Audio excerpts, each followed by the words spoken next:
माझा मित्र दानिश शेख आपलं सिग्नलवरून जात होता, तेव्हा तिथे बाताबाती झाली, जरा मारहाण झाली. कशावरनं? आपलं ते गाडी कोणीतरी मध्ये टाकली. मग तो त्यांना नीट बोलला की मला जाऊ द्या, मला घाई झाली आहे. मग त्या ह्याच्यावरून त्याची बाताबाती झाली, मारहाण केली त्याला. तो तिथून पळून आला माझ्या इथे. मला फोन केला की माझं वॉलेट हरवलं आहे, आपण जाऊ शोधायला. मग आम्ही तिथे वॉलेट शोधता शोधता गेलो तिथे. मग तिथे 4-5 लोक उभी होती. त्यांना वाटलं की आम्ही परत मारहाण करायला आलो इकडे. मग ते परत बोलायला लागले की काय दादागिरी करायला आले का आमच्या एरियामध्ये, असं. दारू वगैरे पिली होती त्यांनी. दांडूक बिंडूक घेऊन आम्हाला मारायला चालू केलं. मग माझ्या मित्रांनी दानिश शेखला मागे खेचलं आणि मला त्यांनी 4-5 लोकांनी मिळून आतमध्ये कोंडून मारलं. आपलं मातोश्री प्लायवूड आहे ना, त्याच्या आतमध्ये कोंडून मला मारहाण केली. त्याच्यात वैभव पाटील म्हणून होता, त्यांनी जास्त मारहाण केली. रॉड टाकलं माझ्या डोक्यात त्यांनी. होता. निखिल मराठे म्हणून माझा मित्र आहे, त्यांनी दानिश शेखला खेचून नॅचरलच्या इकडे नेलं आणि त्या लोकांनी मला बघितलं आणि ते बोलले की ह्याला नेऊ उचलून, ह्याला मारूया आपण. बाहेर मारलं मला पहिले, मग फडफडत त्यांनी आतमध्ये नेलं मला. शर्ट फाटेस तो पण मला मारलं त्यांनी तिकडे आतमध्ये. रुग्णालयातून माझ्या डोक्यात 3 जागेवरती खोच पडली आहे, हाताला, कमरेला, पायाला सगळीकडे लागले. आणि आता मी सूर्या हॉस्पिटलमध्ये आहे, आदरवाडी इथे. काय तुला? मला रॉडनी मारले, बांबूनी, दांडूक. त्यांच्याकडे हे पण होतं, चाकूची धमकी बिमकी देत होते. तेच मारण, पूर्ण खलास मारून टाकू याची धमकी दिली. मग नंतर माझ्या मित्रांनी फोन केला पप्पांना. मग माझे वडील आले तेव्हा त्यांनी मला मारण करायचं थांबवलं. होते. मग नंतर आम्ही माहिती काढली तर तो पोरगा मयूर भोईर म्हणून आहे. माझी नगरसेवक अर्जुन भोईर यांचा पोरगा आहे तो पण होता त्याच्यात मारायला. काय नेमकं?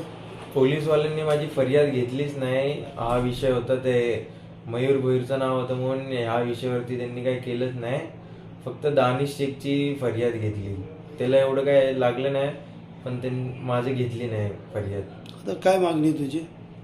माझी मागणी एवढीच आहे की त्यांच्यावरती कठोर कारवाई केली पाहिजे, बस एवढीच आहे. 13 तारखेला माझ्या मित्राच्या मुलाचा मला फोन आला 7:30 वाजता की अथर्वला, चिखलूला संदीप हॉटेलच्या इथे गोडाऊनमध्ये मारहाण करतायत.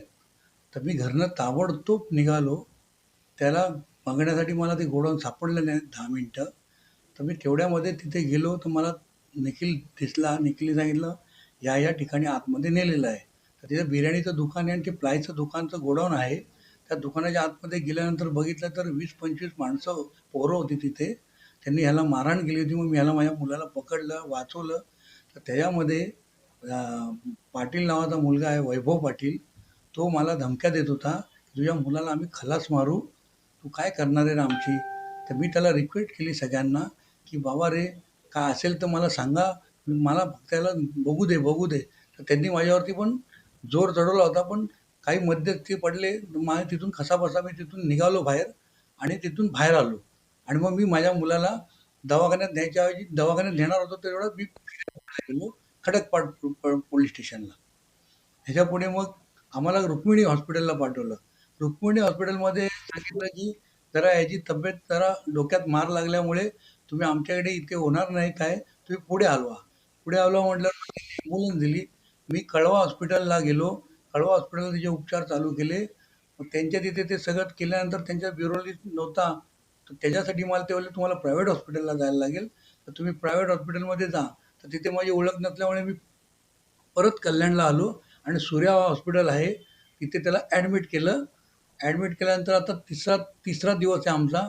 तर आमचं काय फिर्याद घेतलेली आहे की नाही आहे मला पण माहीत नाही, कारण मी हॉस्पिटल सोडून कुठे काही गेलो नाही आहे. आम्हाला काय त्याचं पुढचं काही कळत नाही आहे की काय करायचं आहे. त्याच्यामध्ये मयूर भोईर हा तिथे होता, त्याला मी ओळखतो. आणि इतर लोकांची नावं मला त्या गडबडीत समजली नाही. वैभव पाटीलला मी ओळखलं का, तुम्हाला नंतर त्याचं नाव मी काढलं, समजलं मला, कारण तो खूपच बोलत होता तिथे. कारण त्यांनी माझी अशी धमकीच दिली मला डायरेक्ट की तुझ्या मुलाला आम्ही खलास मारू, काय करायचं ते कर तू. हे मला माहिती नाही आहे, पण तिथे मला त्याचं नाव कळालं तेवढ्यातल्या तेवढ्यात. तर मी ते नाव माझ्या एकदम लक्षात झालं. मी त्याचा फोटोसुद्धा काढून ठेवला आहे आणि आतमध्ये गोडाऊनमध्ये थोडं माझ्याकडनं चुकी झाली की मी व्हिडिओ शूटिंग काढू नाही शकलो. माझा तो टायमिंग नव्हता, माझं हे चालत नव्हतं डोकं. माझी मागणी एवढीच आहे, माझ्या मुलाला जीवे मारहाण झालेली आहे. जीवे म्हणजे मी नसतो 5 मिनिटं गेलो नसतो तर माझ्या मुलाचं काही खरं वाईट नव्हतं.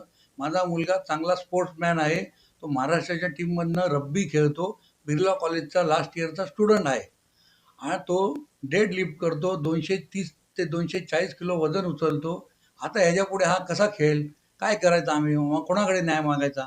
मला तर तिथे सांगतात की असं करू, तसं करू आणि पुढे काही होत नाहीये. तर माझी रिक्वेस्ट आहे प्रशासनाला की माझी दखल घ्यावी, की मी हतबल झालेलो आहे. माझ्या मागे कोणी नाहीये. मला म्हणजे त्रास होतोय की आता मी करू काय?